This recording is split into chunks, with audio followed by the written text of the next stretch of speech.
वसुधा हार्दिक अभिनंदन करती हूँ आप सभी का आपके अपने YouTube चैनल गुरु सप्तऋषि ज्योतिष शिक्षण संस्थान की ओर से। दोस्तों, आज के वीडियो में आपसे बात करने वाली हूँ मैं साल 2024 जो शुरू होने वाला है उसमें कैसा रहेगा कर्क लगन वाले जातकों के लिए ये साल। क्या करें क्या ना करें, कौन सी बड़ी समस्या आ सकती है और उससे कैसे बचा जा सकता है। अब साल 2024 से पहले साल 2023 में हमने बड़े सारे उतार चढ़ाव देखे, जहां पर कभी गुरु का राशि परिवर्तन हुआ, कभी शनि का राशि परिवर्तन हुआ, कभी वक्री, कभी मार्गी और कहीं पर हुआ राहु और केतु का भी राशि परिवर्तन। अगर देखा जाए तो साल 2023 संघर्षों से भरा रहा और इस साल में सभी बड़े ग्रहों ने अपनी राशि परिवर्तन किए। बाकी के ग्रह तो निरंतर राशि परिवर्तन करते रहते हैं, लेकिन ये साल 2024 इसमें होगा मेजर क्या बदलाव। आइए जानते हैं कर्क लगन वाले जातकों के लिए। तो 1 जनवरी 2024 को कर्क लगन वाले जातकों की कुंडली की स्थिति कुछ इस प्रकार रहने वाली है।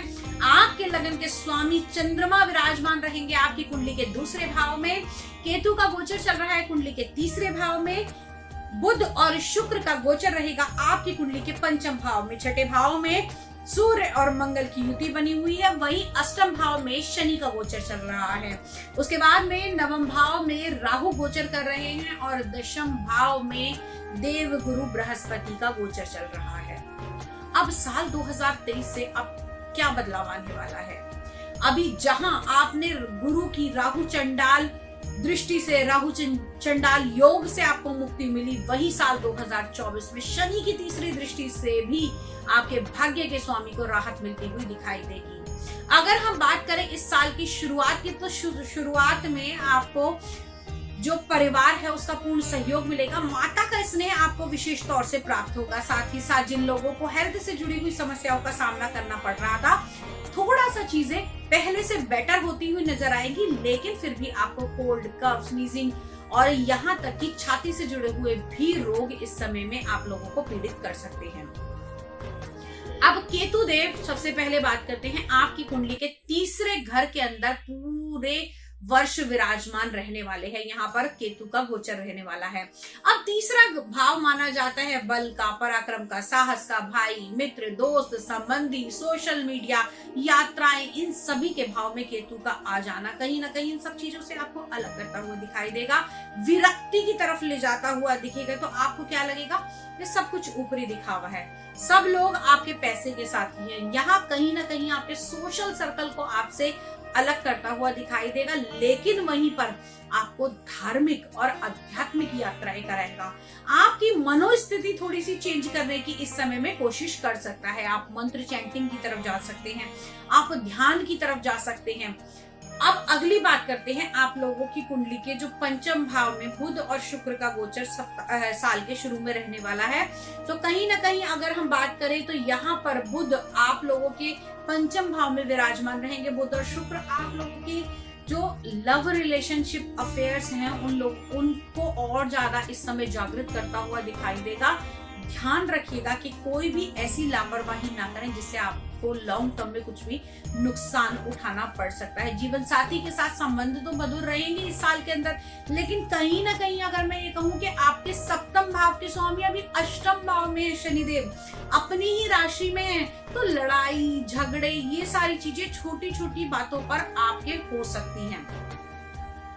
अब क्योंकि आपकी कुंडली में मंगल देव जो है वो साल के शुरुआत से लेकर फरवरी के महीने, जी हाँ अगर हम बात करें फरवरी के महीने में आपके छठे भाव के अंदर रहेंगे, क्योंकि यहाँ पर अगर हम देखें तो 5 फरवरी 2024 को मंगल वापस से अपनी राशि पर, अभी पहले वक्री फिर मार्गी, छठे भाव के अंदर ही इनका ये गोचर चल रहा है दिसंबर से। तो यहाँ पर आप लोगों को रक्त से जुड़ी हुई समस्याओं का सामना करना पड़ सकता है। अगर आप गाड़ी चलाते हैं तो बड़ा ही सोच समझकर ड्राइव कीजिएगा। सूर्य साल की शुरुआत में आपके छठे घर के अंदर कहीं ना कहीं कॉन्फिडेंस लेवल की कमी थोड़ी सी करते हुए दिखाई देंगे।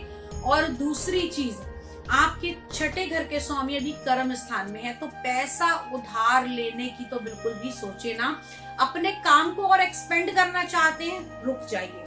मई 1, 2024 से जैसे ही देवगुरु बृहस्पति राशि परिवर्तन करेंगे उसके बाद में आप लोगों को किसी भी प्रकार का लोन लेने की आवश्यकता पड़ेगी और आप अपने बिजनेस को एक्सपेंड कर पाएंगे।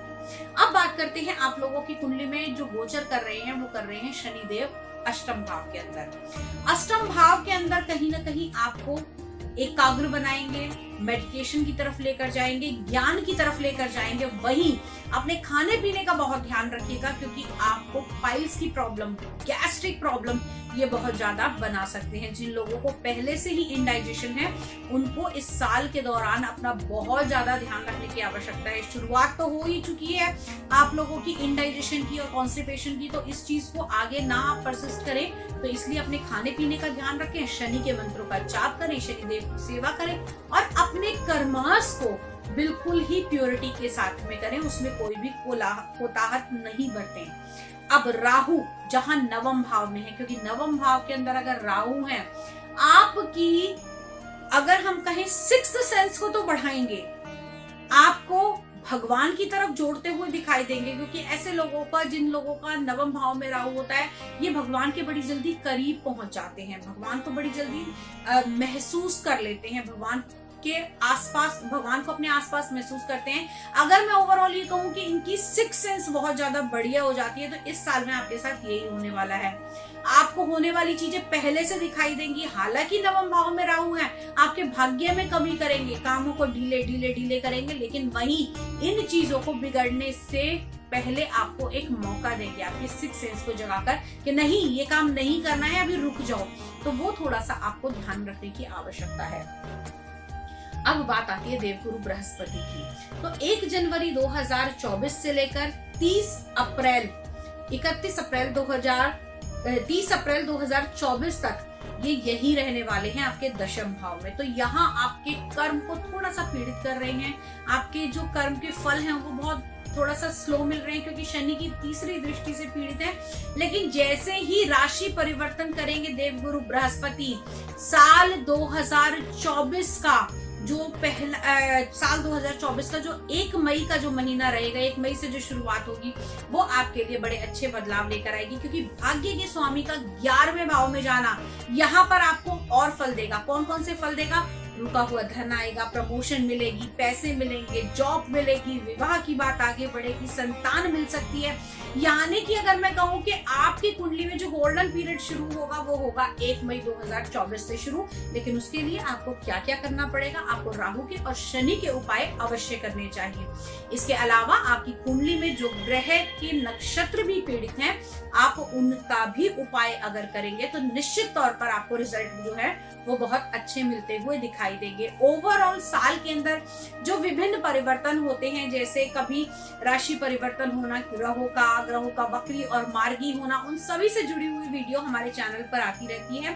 साथ ही साथ दोस्तों, क्या होगा ये तो आपके भाग्य के ऊपर निर्भर करता है, लेकिन क्या करके मैं अपने कर्मास को चेंज कर सकता हूँ, अपनी कुंडली को बदल सकता हूँ, वो निर्भर करता है आपके अपने ऊपर। तो वीडियो सुनने के बाद में अगर आपको ये लगता है कि आपको भी अपने जीवन में कुछ परिवर्तन लाने की आवश्यकता है, विशेष तौर पर आपकी कुंडली के ग्रहों के अनुसार, तो आप मुझसे व्यक्तिगत विश्लेषण अपनी कुंडली का करवा सकते हैं। घर, फैक्ट्री इत्यादि का वास्तु कराना है, numerology, tarot card reading, astrology कुछ भी सीखना चाहते हैं तो स्क्रीन पर दिए हुए नंबर पे हमसे जुड़ सकते हैं। साथ ही साथ दोस्तों, आपकी लव लाइफ की रीडिंग और आपके भाग्य की रीडिंग टैरो कार्ड के माध्यम से मैं डेली करती हूँ हमारे इंस्टाग्राम चैनल पर। That is free of cost. आप हमारे इंस्टाग्राम चैनल से जरूर जुड़िए। अगले वीडियो में फिर से मुलाकात